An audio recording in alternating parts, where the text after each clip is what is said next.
9 अप्रैल से चैत्र नवरात्रि की शुरुआत हो रही है।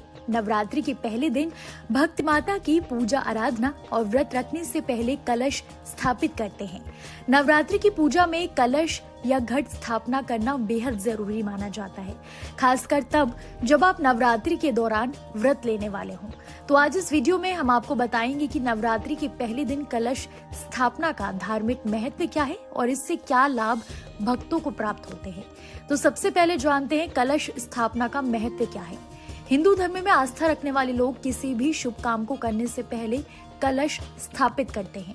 इसके पीछे वजह यह है कि कलश में सभी देवी देवताओं के साथ ही समस्त तीर्थों का निवास भी माना गया है। कलश के मुख में भगवान विष्णु, कंठ में भोलेनाथ और मूल भाग में ब्रह्मा जी विराजते हैं। साथ ही कलश के बीच वाले भाग में देवियां निवास करती हैं। घट या कलश को स्थापित करने मात्र से घर में मौजूद वास्तु दोष दूर होते हैं और पूजा सफल होती है। इसलिए नवरात्रि के साथ ही किसी भी शुभ काम से पहले घट को स्थापित करने का विधान है।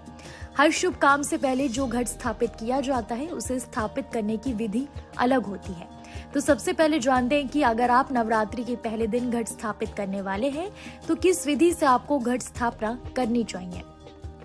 कलश स्थापना से पहले खुद स्वच्छ होना चाहिए और उसके बाद जहां आप कलश स्थापित करने वाले हैं उस जगह को साफ करके सबसे पहले गंगा जल वहीं छिड़कना चाहिए।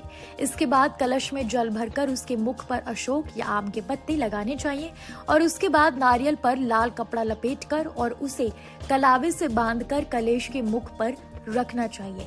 फिर कलश पर रोली से स्वास्तिक का चिन्ह बनाया जाता है, जिसे 4 युगों का प्रतीक माना जाता है। कलश के मुख पर सुपारी, दुर्वा, अक्षत, सिक्का रखना भी शुभ माना जाता है। नवरात्रि के पहले दिन कलश को स्थापित करने से पूर्व बालू की एक वेदी भी बनाई जाती है जिस पर जौ बोए जाते हैं। ऐसा माना जाता है कि जौ बोने से माता अन्नपूर्णा की कृपा भक्त को प्राप्त होती है और उसके जीवन में धन धान्य की कभी कमी नहीं आती। जौ की वेदी को तैयार करने के बाद धूप दीप जलाकर कलश की पूजा की जाती है। भक्त कलश की पूजा के साथ ही नवरात्रि के व्रत का संकल्प भी लेते हैं और माता को अपने घर आमंत्रित करते हैं। इसके बाद माता दुर्गा की पूजा आराधना शुरू की जाती है। अगर विधि विधान और पूरी श्रद्धा से कलश स्थापना की जाए और नवरात्रि के 9 दिनों तक माता की पूजा की जाए तो माता की असीम कृपा भक्त को प्राप्त होती है। अगर आप भी नवरात्रि में माँ को प्रसन्न करना चाहते हैं, व्रत रखना चाहते हैं तो नवरात्रि के पहले दिन घट स्थापना जरूर करें। अब जान लेते हैं नवरात्रि में माँ दुर्गा की पूजा कैसे करें, क्या है सही विधि विधान। नवरात्रि में 9 दिनों तक दुर्गा माँ के अलग अलग रूपों की पूजा की जाती है, साथ ही व्रत भी किया जाता है। सुबह उठकर स्नान कर लें, फिर स्वच्छ वस्त्र पहन लें। नवरात्रि से एक दिन पहले मंदिर की साफ सफाई अच्छे से कर लें।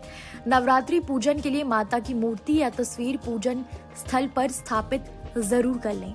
माँ को लाल चुनरी वस्त्र पहनाएं। पूजा स्थल को रंग बिरंगे फूलों से सजाएं। दुर्गा माँ को भी सुंदर सुंदर पुष्प अर्पित करें जिसमें लाल रंग के फूल जरूर शामिल करें। इसके बाद मिठाइयाँ माँ जगदम्बे को अर्पित करें। जल से भरा हुआ पीतल, चांदी, तांबा या मिट्टी का कलश स्थापित करें। कैसी लगी आपको हमारी ये जानकारी, हमें कमेंट बॉक्स में जरूर बताएं। बाकी धर्म कर्म से जुड़ी तमाम जानकारियों के लिए सब्सक्राइब कीजिए हमारा डिजिटल चैनल और देखते रहिए न्यूज नेशन स्तुति।